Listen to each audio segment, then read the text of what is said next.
The Odyssey feels like an incomplete painting. The Odyssey is a satisfying movie that leaves you feeling like it could have been so much more. It feels like watching a decent enough painter trying to paint a piece of art in the same league as a Rembrandt, a Monet, or even a Picasso. And slowly yet surely realizing that the artist just doesn't quite have the talent or gift in him to pull it off.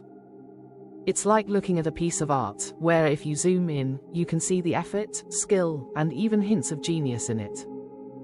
But the moment you zoom out to try and appreciate the entire thing, it just doesn't quite reach level of punch needed for it to really leave an impression on you.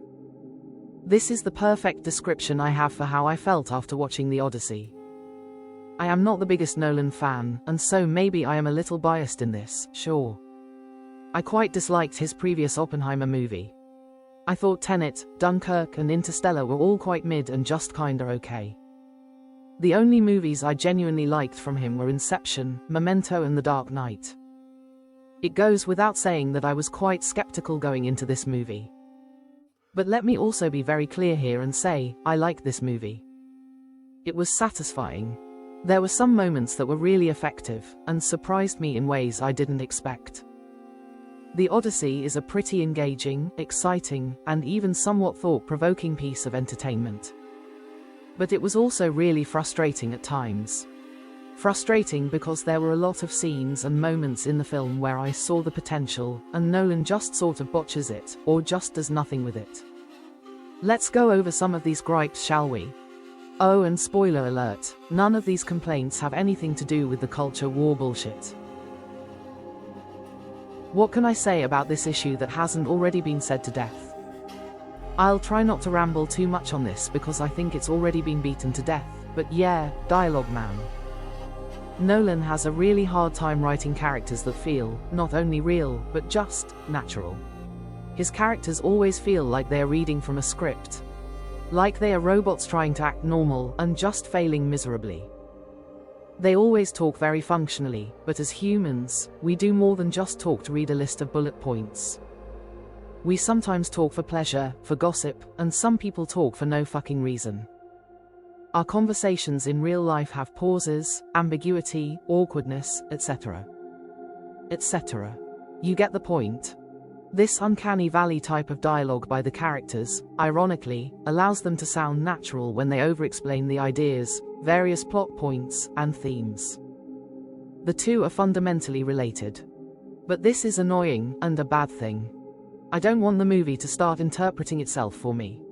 We don't need characters to sound like some badass, Captain America, wise sensei, Jedi figure all the time. And consequently, we don't need the characters to beat over our heads about how this movie is about X, Y, or Z or whatever. We just need fundamentally imperfect, human dialogue, and this movie frustratingly fails quite hard on this aspect.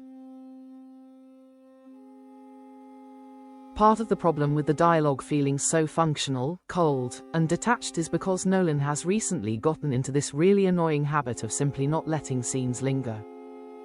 Scenes often interplay and overlap with each other, and there are some scenes where I felt like this worked, but other moments, it felt distracting and annoying. Most scenes where characters are talking, I felt could have been more grounded, and more emotionally impactful if Nolan just let these moments breathe a little, and not be constantly jumping around. The best moments in this movie are the scenes with the Cyclops, and when the old Circe lady turns Odysseus's men into pigs. These scenes are effective, partly because they are actually focused, still, and letting the audience take in the moment. Nolan's commitment to using mostly practical and in-camera effects is commendable, and really admirable in some ways, but in other ways, it's also frustratingly pedantic. All motion pictures are about mastering the art of illusion. Practical effects, however impressive or clever, at the end of the day, are still tricks. CGI is a trick. CGI is also a tool, not an enemy to be completely avoided. There are some scenes in this movie where I felt like a little touch of CGI here and there could have gone a long way in giving this movie an extra punch of scale. That just isn't possible when you are hyper-focused on committing to a gimmick of practical effects. CGI is like a sword. A weapon that can be very easy to hurt yourself with if you're not careful and just swinging it around. But on the flip side, if you can wield this sword effectively, it can be an effective tool to power through. With all that being said, let me be very clear, I thought the Odyssey was good. I really enjoyed it, despite all the problems and frustrations. None of the culture war bullshit really bothered me or took me away from Odysseus's journey. The movie is beautifully shot. It genuinely does feel epic in a lot of scenes, despite the lack of CGI touch-ups. And the most surprising thing for me is that Nolan's usual habit of non-linear storytelling, which I find more gimmicky than profound in his other movies, I found to be actually quite effective in this movie. We get to hear Odysseus's journey from several different perspectives throughout the film, and it gives it this almost lucid, dreamlike, and story over a campfire cozy type of feeling. If I had to give a final rating for this movie, I would rate it a solid 8 out of 10. There are frustrating things that I wish Nolan would do differently, but overall, it is a thoroughly entertaining, highly effective, and genuinely engaging story. But the problems I have with it just take it a step down from it feeling like you're watching a genuine, once-in-a-lifetime epic.